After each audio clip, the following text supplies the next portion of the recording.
For over 4.5 millennia, it's dominated the horizon, a man-made mountain of stone, perfect in its geometry, impossible in its scale. The Great Pyramid of Giza. It's the last survivor of the 7 wonders of the ancient world. And behind its clean lines lies a question far deeper than any burial chamber. How was it built? For generations, the picture has been colossal ramps and raw muscle. Hundreds of teams dragging 2.3 million blocks under a blistering sun day after day for roughly 2 decades. That image captures the effort, but it never quite solved the logistics. You can argue about spiral ramps, straight ramps, and secret ramps, but none of them explain how millions of tons of stone arrived at the foot of the plateau fast enough to keep the project moving. What if the key wasn't conquering the desert at all, but riding the river? The problem they faced was staggering. Built for Khufu around the mid-3rd millennium BCE, the Great Pyramid rose to about 481 feet in the Old Kingdom and stood as the tallest structure on Earth for almost 4,000 years. The average limestone block weighs in the range of a few tons, while granite beams deep in the chambers tipped the scales at tens of tons and came from Aswan, hundreds of miles upriver. Even if you soften the traditional numbers, because modern estimates vary, the pace had to be extraordinary. Ramps explain lifting, but only a small part of the journey. The real bottleneck is supply, getting high-quality Tura limestone and heavy granite to the site continuously at scale. The turning point in this story didn't come from a new ramp idea. It came from a diary. In 2013, excavations at the Red Sea harbor of Wadi al-Jarf uncovered rolls of papyrus, some of the oldest ever found. Among them was the logbook of Maasara, an inspector who recorded what his crew did day by day. He wasn't carving chambers or laying courses. His job was logistics.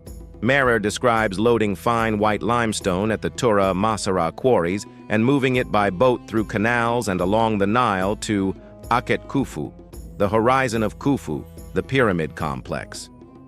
He notes reporting to a high official named Ankaf, known from other monuments as a prince and senior overseer, here associated with works at a harbor tied to the project. The crucial point is simple. The casing stones were floated to Giza. Water did the heavy lifting over distance. That answer created a new question. Where did the boats land?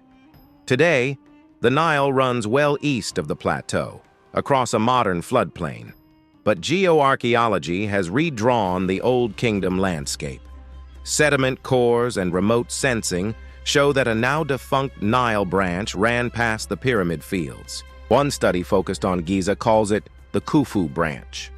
Broader work maps a larger Ahramat branch, the Pyramids branch, running along the foot of the desert escarpment where many Old and Middle Kingdom pyramids stand.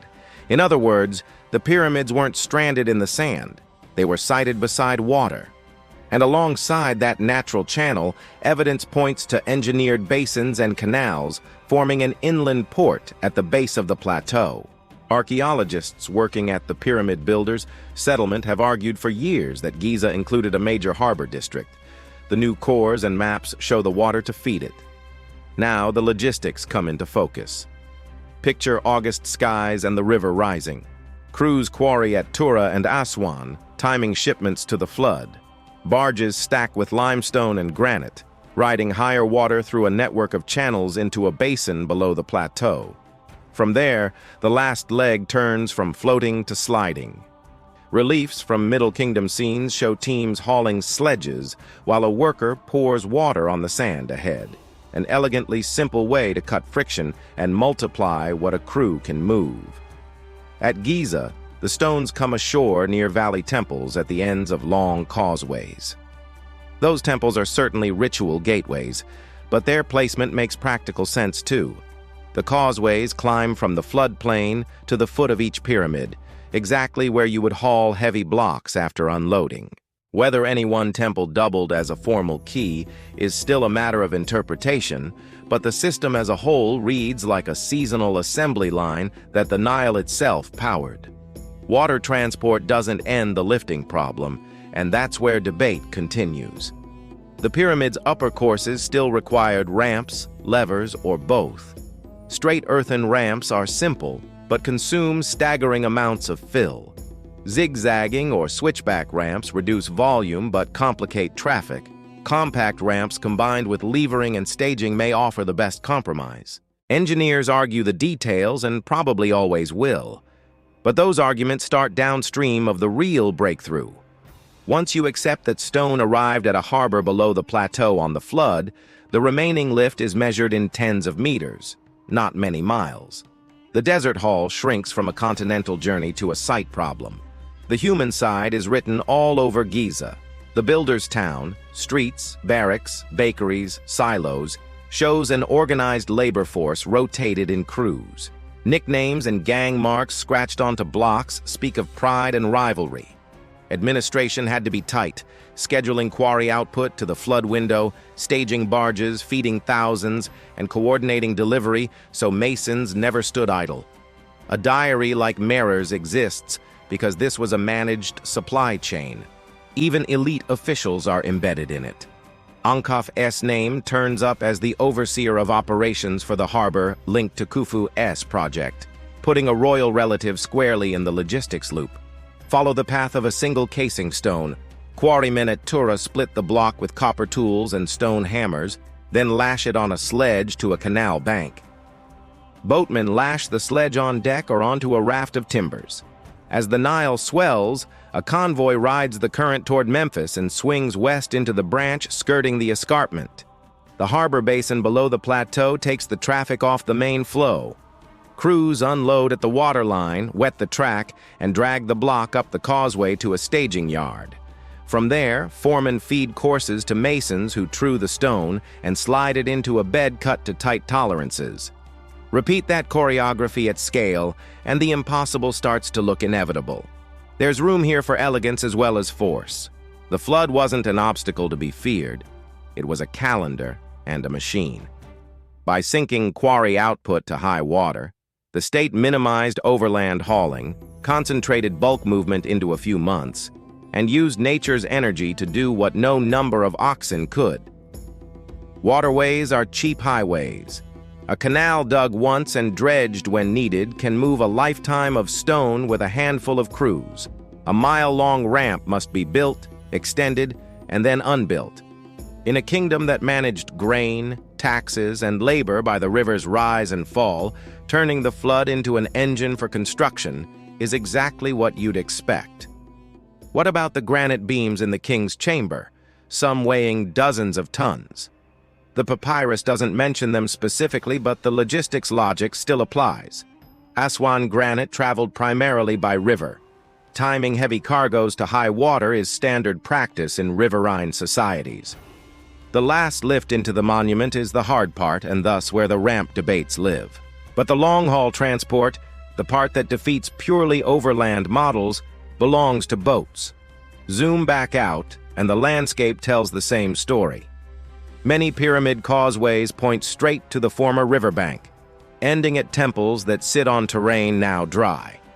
When you restore the Old Kingdom water table, those monuments make geographic sense.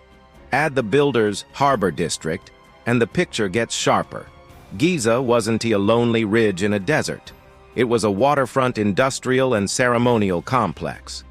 Seasonal traffic, warehouses, workshops, bakeries, barracks, administration, everything you'd expect at the base of a state project that ran for decades. None of this minimizes the labor. Skeletons from workers' cemeteries carry the stress of heavy work. Injuries and wear are common, but it reframes what made the project possible.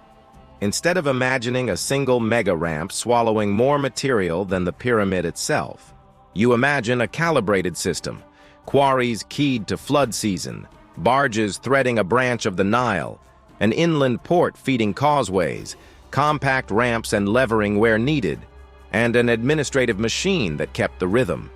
The genius is environmental engineering, reshaping a floodplain to make the desert build for you. The evidence lines up from text, mud, and stone. A 4,500-year-old logbook says limestone went by boat to Akhet Khufu.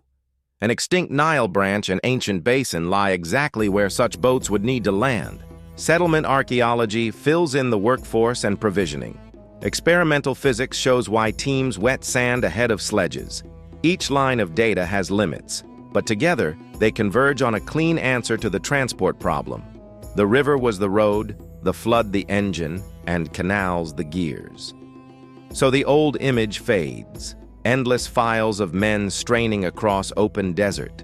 In its place rises a working port city at the foot of the plateau, barges nudging into basins, foremen shouting orders, water dark against fresh limestone, and a causeway alive with teams moving stone in time with the river.